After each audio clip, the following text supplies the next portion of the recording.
Welcome, everybody, to a special post-game edition of All In with Art Stapleton, a New York Giants podcast brought to you by NorthJersey.com and The Record. I'm your host, Art Stapleton, coming to you from a broadcast booth here at Lumen Field in Seattle. And, well, wouldn't you know it, another game where the Giants had no business winning coming in, no Malik Neighbors, no Devin Singletary, coming off a long break and a terrible loss at home in which they missed so many opportunities to beat the Cowboys. They come in here against a legit NFC playoff contender in the Seattle Seahawks, and they win the game. Biggest win in Brian Daboll's 3 years here with the Giants. When you consider the circumstances, you consider the 12s here in Seattle. This place was rocking from the very beginning, and maybe there's a tie-in to having the most disastrous start possible in the two games that the Giants were able to win this season. In Cleveland, you had the fumble on the opening kickoff, and then you had the touchdown pass from Deshaun Watson to Amari Cooper, and then the Giants roar back, show resiliency, come back and win that game last month. And then today, you could not have drawn up a better start to the game. The Giants get off the field on defense. They win the toss, defer to the second half. They get off the field on defense. Then they take the ball, drive down the field very methodically, get down to a goal-to-go situation, and then on 4th and goal from the 1, in trying to get into the end zone, Eric Gray fumbles. Give the Seahawks credit for forcing the fumble. The fumble falls into the end zone. Rayshon Jenkins picks it up and goes 102 yards, basically from this side of the field to that side of the field. They end up going up 7-0, and in that moment, the Giants, 10-plus minutes of that drive for the Giants. Basically, the first quarter was over, and the Giants were trailing 7-0. And if you believed that this team would find a way to lose, well, there was your proof. And fortunately for the Giants, they battled back. We'll get into it. We've got interviews with Dexter Lawrence, Tyrone Tracy, and Isaiah Simmons we did talk to, not on camera, Jon Runyan Jr. So offensive line, defensive line, and then Tyrone Tracy, his first career start, goes over 100 yards. We'll get into all of that. Final score, 29-20, Giants over the Seahawks. They're 2-3 now. Seahawks are 3-2. Look, this was a tough spot for the Seahawks. Let's be honest. They played Monday night in Detroit, had to come back home, and I believe they have the 49ers this week on Thursday. So if you're going to catch the Seahawks maybe looking ahead, maybe you give up that touchdown early on. No, I'm just kidding. But that's ultimately – the Giants had an edge in this game psychologically that they were desperate. They needed this game, and they came in wounded. You don't have Malik Neighbors, and I won't give you the percentages because I don't have it off the top of my head, but the reality is that he represented, 60% of their passing game. He had the most targets on this team by a lot, and Neighbors is home in New Jersey watching this game and then watching the aftermath.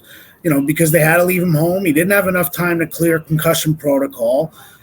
And it was at that moment where I think a lot of people expected the Giants to lose. Heck, I picked the Seahawks to win by 10 here, 27-17. The Giants won here, yes. In 2020, it was the biggest win that Joe Judge had in his tenure. But it's a big difference. It was during the pandemic, on the heels of the pandemic.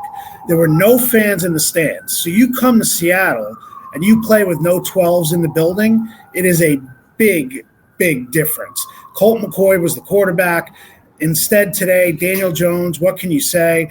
And as you were just watching the video, big props to the Seahawks PR department for allowing us to use a suite attached to the press box to record our show. So thank you to them again, and I appreciate it immensely for letting us do it. So anyway, let's get into it now. Let's go statistically first. But you know what? Let's forget about the statistics. Let's set up the end of the game because we all saw the emotions, the craziness of how the game ended. And let's be honest, we all thought this game was going into overtime. Jason Myers, He's a good field goal kicker. We know he kicked for the Jets. He's done a good job here with the Seahawks. I believe he had, let me see, he had 2 field goals before the final opportunity today that he had made. And it was 43 and 48-yarder. So he's lining up for a 47-yarder. You're expecting, okay, he's going to make this winner. Now, a hidden play was on 3rd down. Let me get the exact yardage here because I thought this was a huge, huge play that, kind of goes unnoticed. It was 3rd and 4 with 1:08 left from the Giants' 28. So the Seahawks are trying to get down and grind it down, and maybe they take a couple shots at the end zone if they get that. So on 3rd and 4, they run a nice little out route to Jackson Smith-Njigba. And Adoree Jackson, back after missing last week with a calf injury. And look, let's be honest, Adoree's been up and down, since he joined the Giants. Didn't have an off season, has kind of worked his way back into the nickel packages and the dime packages. Adoree Jackson gets a pass breakup on that play and forces the 47-yard field goal attempt. If Adoree doesn't break that up and Smith-Njigba gets the first down, you can bet that the clock is going to get wound all the way down. Even though the Giants still had timeouts, it's going to get all the way down. They're going to get closer. They're going to take their shots at the end zone. And again, we talked about a couple weeks ago, it's not Murphy's Law, it's the Giants' law. If anything bad can happen, worst case scenario, it usually happens. Well, maybe they changed their fate a little bit today because Adoree makes that play. And I asked him afterwards in the locker room, and he said, you know what? It's just a play. I didn't think anything big of it. It wasn't anything special. I think that was really just Adoree downplaying it because you look for hidden yards, hidden plays. It's a huge play. So then you line up at 4th and 4 from the 28. It's 1:05 left. And the Giants, how many games has this team looked at from game-winning field goals? We've talked about it. Think about it. All of these things, all of these ideas, losing games by field goals at the end of the game. Go back to the Washington game. And then you go to the Washington game a couple years ago and Joe Judge's last year. And we've gone through all the Jake Elliott makes against them. The Graham Gano make down in Carolina when they lost that game under Pat Shurmur. There are so many situations where the Giants have been on the wrong end of that. Then go to Brian Daboll's first year.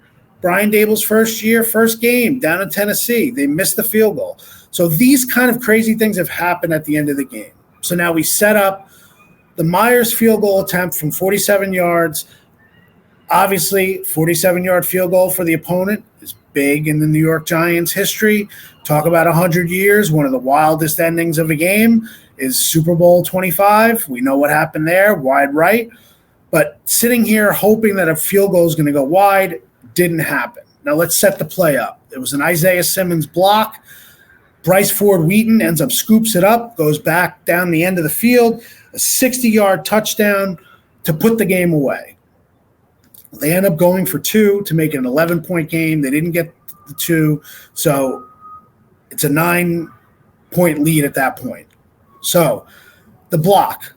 Brian Daboll tells us after the game that Mike Gabriel, the special teams coordinator, first year, came over from the Jets, replaced Thomas McGahee, said on Tuesday when they broke down the film of the Seahawks that he thought they had an opportunity to get a block because of the way the Seahawks block for their field goals. I believe it was Laken Tomlinson who cuts the guy. And they talked about the idea of let's get one of our guys and put him in that position when we need a block, someone who could leap over Tomlinson's cut block opportunity, and then essentially like a pogo stick or a triple jump, do a double block to get up and block the field goal. That player was Isaiah Simmons. And think about this season for Isaiah Simmons. Early on, he's upset. He's getting no plays on defense. He's talking about the idea of how frustrated he is. That was really the first time that anyone even speculated that Brian Dable was going to lose the locker room. Remember that? After the first couple games of the season, Dable was going to lose the locker room because guys like Isaiah Simmons were not going to buy in, and the veterans were not going to buy in on this team. Well, an interesting subplot to the field goal. Simmons didn't have one defensive snap today, and he ended up waiting for that field goal block. And Brian Dable admitted after the game that because of the way the game was going and two previous field goals, Dable had said to Gabriel, look, let's put in that block. And Gabriel said, wait. Gobi said, wait. Let's wait. Let's keep waiting. So they were patient. They were waiting for that block. They needed an opportune time. That was the story Brian Dable told in the press conference. Isaiah Simmons, after the game, talked about the idea that, look, Gabriel essentially told him we weren't going to use the field goal block at that point. They didn't know they were going to be in that situation. They had hoped they were not going to be in that situation where the Seahawks were going to have an opportunity to kick a field goal and force overtime. But when they did, when they started doing that, Simmons is on the sideline practicing his leaps. And he said after the game, look, I need to be able to do that double leap and make the block. And he ended up doing that, and he blocks the field goal. The Giants end up racing all the way back. Bryce Ford-Wheaton, the guy who made the team, surprisingly, because of his special teams prowess. He's a wide receiver, didn't have the opportunities at wide receiver. Even today, Isaiah Hodgins comes up from the practice squad. Ford-Wheaton was only out there, I believe, for a handful of snaps on offense. It was all about special teams, his play as a gunner, and then obviously what he did on the field goal block. So, wild end to the game. Let's get to our first interview because I think it's an important part of this, and that's the defense and the resiliency that they showed against this offense. Let's be honest. Coming out of Monday night, when they lost to the Detroit Lions, the feeling was, how are the Giants going to stop this Seattle offense? Geno Smith was playing at a high level, leading the league in passing yardage. And then when you look at the weapons, DK Metcalf, Jackson Smith-Njigba, and Tyler Lockett, plus Kenneth Walker in the backfield, he's been outstanding. How are the Giants going to stop this juggernaut on offense? And Dexter Lawrence with 3 sacks. You know, Dex did not like the idea of Pro Football Focus's tweet about how Dex didn't get any pressures against the Cowboys. Their rookie center had 22 pass snaps and didn't give up a pressure. We all knew watching the game that the Cowboys doubled and tripled Dexter. And Dexter Lawrence does not live on Twitter/X, but he was quick to point out how upset he was about that. And I asked Dexter about that in an interview that we did post-game. So let's get to Dexter's interview, and then we'll come back and continue to break down this huge win. Like I said, the biggest win of Brian Dable's tenure to this point. I know they won a playoff game, but this regular season game really sets up a lot for the rest of the season. Yeah, that was on me. I told the guard good shit on that one, but I got him back up in the game. I mean, it looks like the way this game goes, it's going to be your field goal, right? Yeah. I mean, that's why you keep playing. You never know. That's why you keep playing with heart and want to. That was the message. You just got to have one to. Dex, last week there was this perception that you obviously were not happy about with your individual play that people may have had. How much was that on your mind today? And it was really on my mind when I tweeted. I didn't really think about it much today. I was just trying to help us win. I can't control what happened last game. I know I can control what's going to happen this game. And, that's what I did. And I know that I'm a key player on this team, and I got to show up this week. All right, and that was Dex there. We didn't have an interview. I couldn't video it because Kayvon Thibodeau decided that he was going to hold his own interview prior to our interview with Dex, but he was there with a towel and no shirt on. So really the rules are the rules. You're not going to video Kayvon there. in that situation, but it was kind of funny. I mean, look, the Giants, they were pretty fired up after the game because of how everything came together. Now, 3 sacks for Dexter Lawrence. Everyone criticizing Brian Burns. Brian Burns, a huge sack on 4th down in this game. People forget that sack. And just the way this defensive front played. Kayvon Thibodeau had another very good game. It's not all about statistics, and what they were able to do to this Seattle offense, holding them to 20 points, I think says a lot for this team.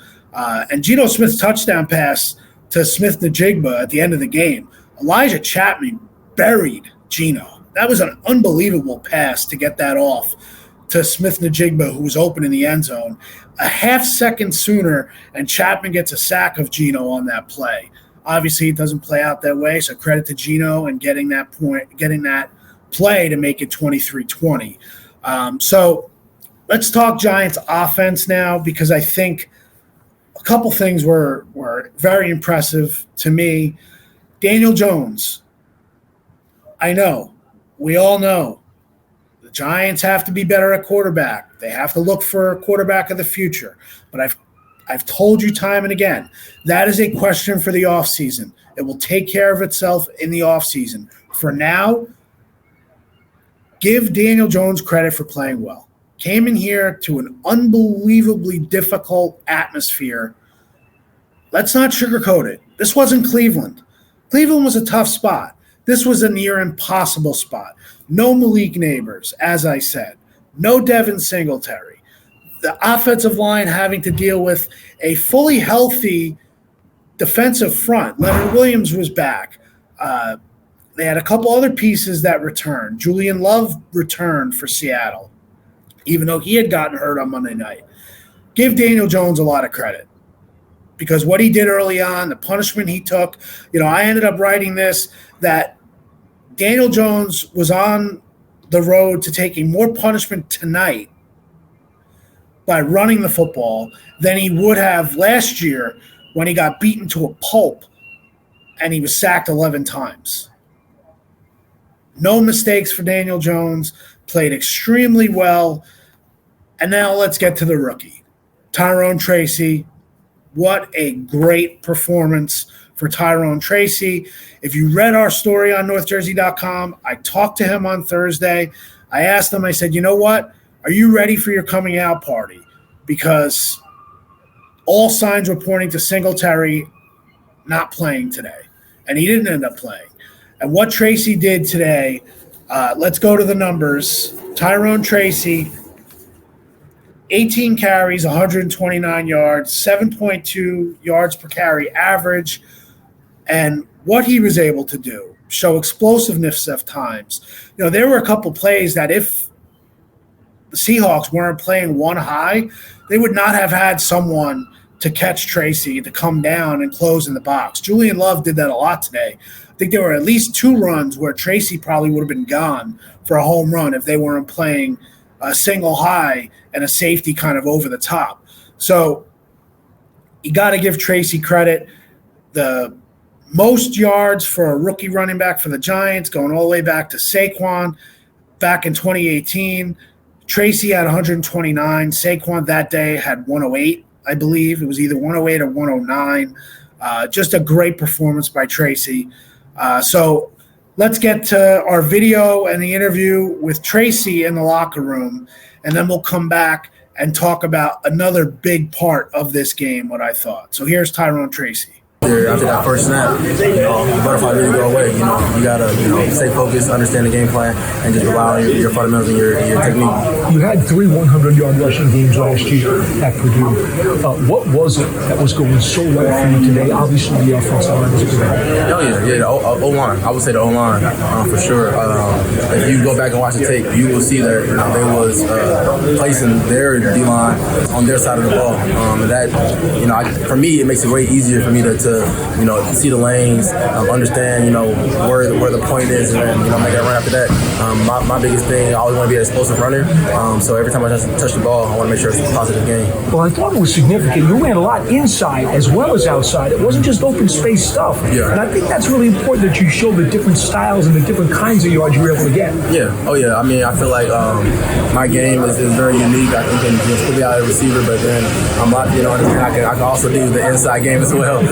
That kind of gets lost in translation just because I'm a receiver. I'm coming a running back. So the big question mark really coming into the league was, can he run inside zone? Obviously, I can do the outside stuff. I can do the open space, but they didn't know if I could do, in between the tackles. I think today I definitely did answer the bell. So Tyrone Tracy, and now all of a sudden everyone's going to want to know, is there a running back controversy with the Giants? When Singletary is healthy from that groin injury, will Tyrone Tracy start or will it be Tevin Singletary? Let's not worry about that. Just get to a point where this Giants offense is going to have to score a lot the next time they take the field Sunday night at MetLife against Joe Burrow, Jamar Chase, and the Cincinnati Bengals, who lost yet another horrific game today. They are now 1-4.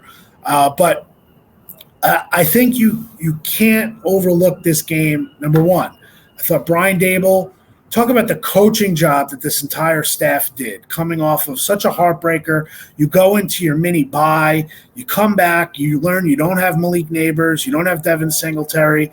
You're coming in here to play in this atmosphere. I got to mention the offensive line because we've gone back and forth about this offensive line this year and talked about what an improvement.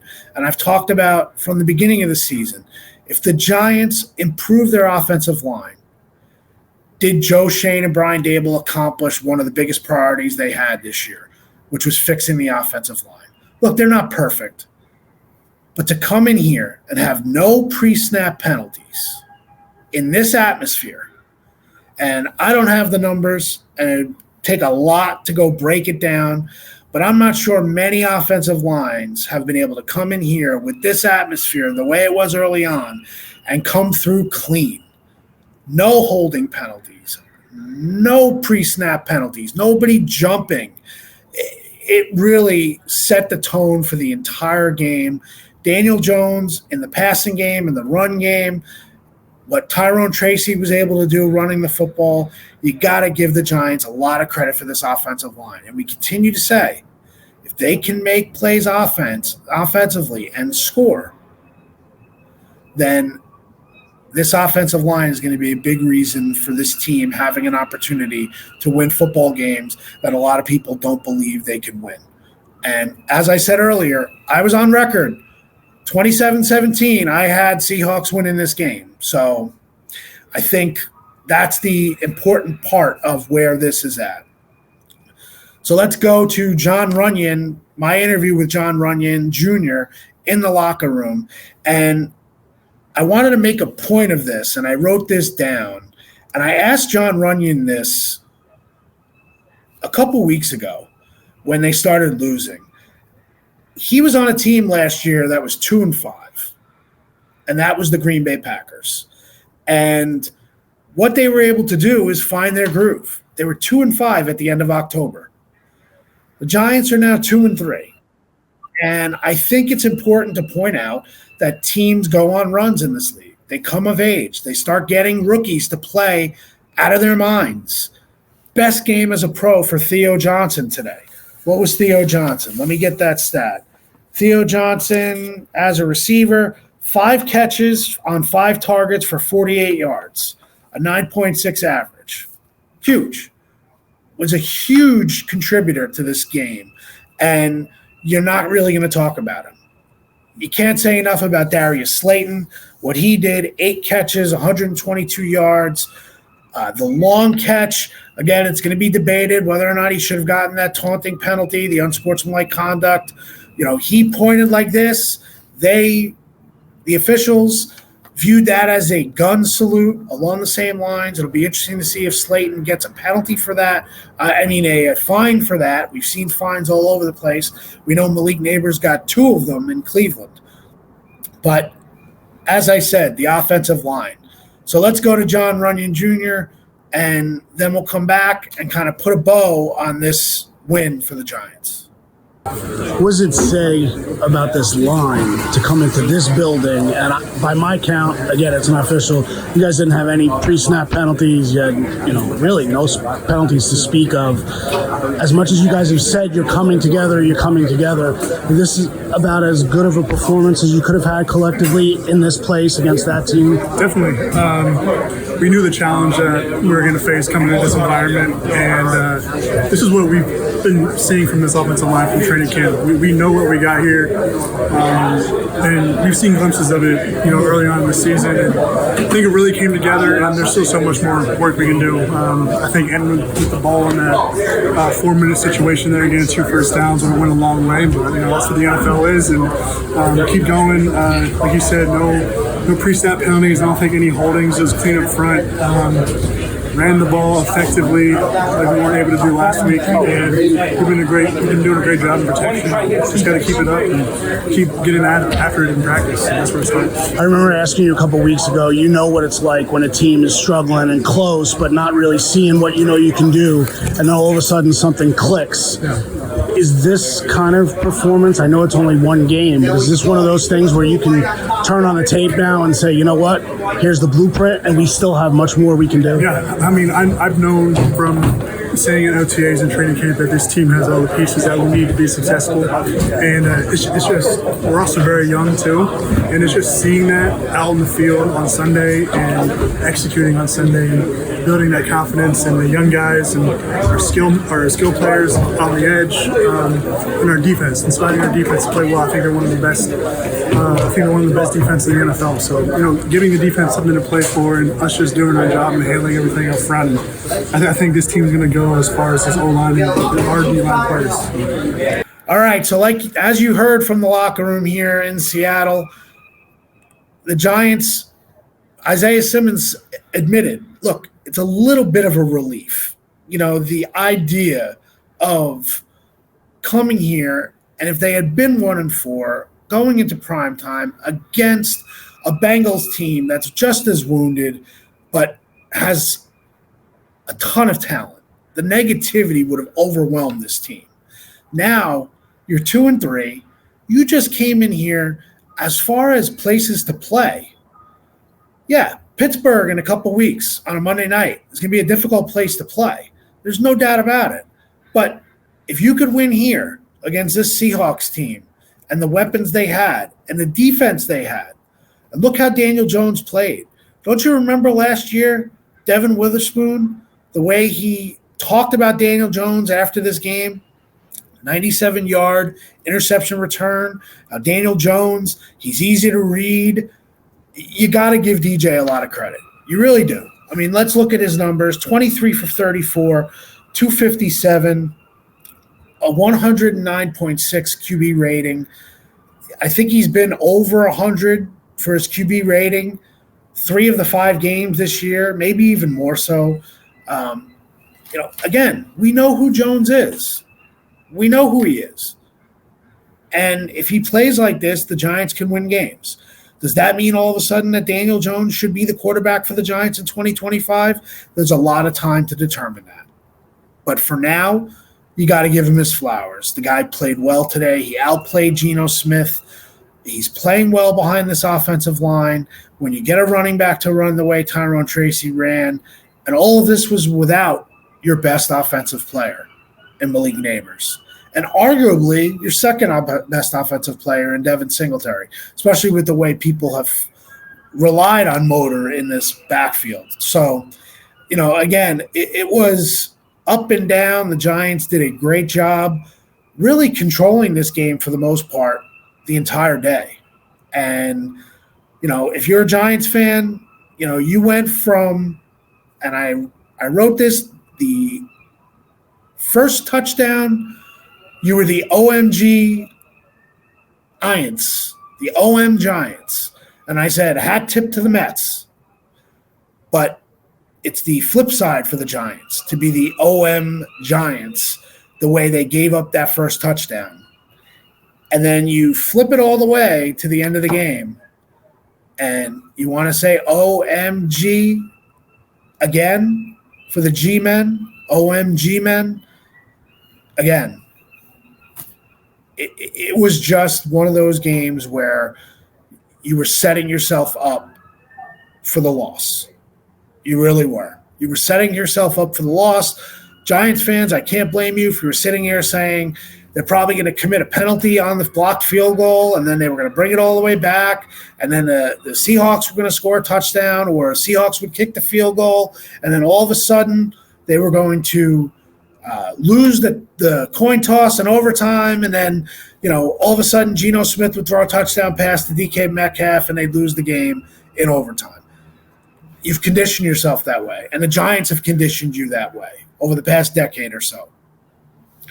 But can we put to bed job security questions for Brian Dable and Joe Shane? Could we stop talking about how bad this team is?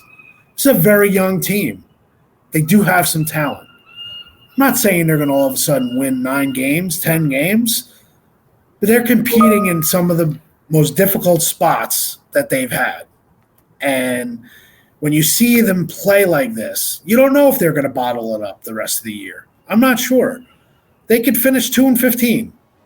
But to win here, this gives you reason to believe that if they can put it together and they can start stacking some wins and beating teams in this league that they're not supposed to beat, all of a sudden, maybe they get back in that race in the NFC East that Washington, of all teams, has run out to a lead.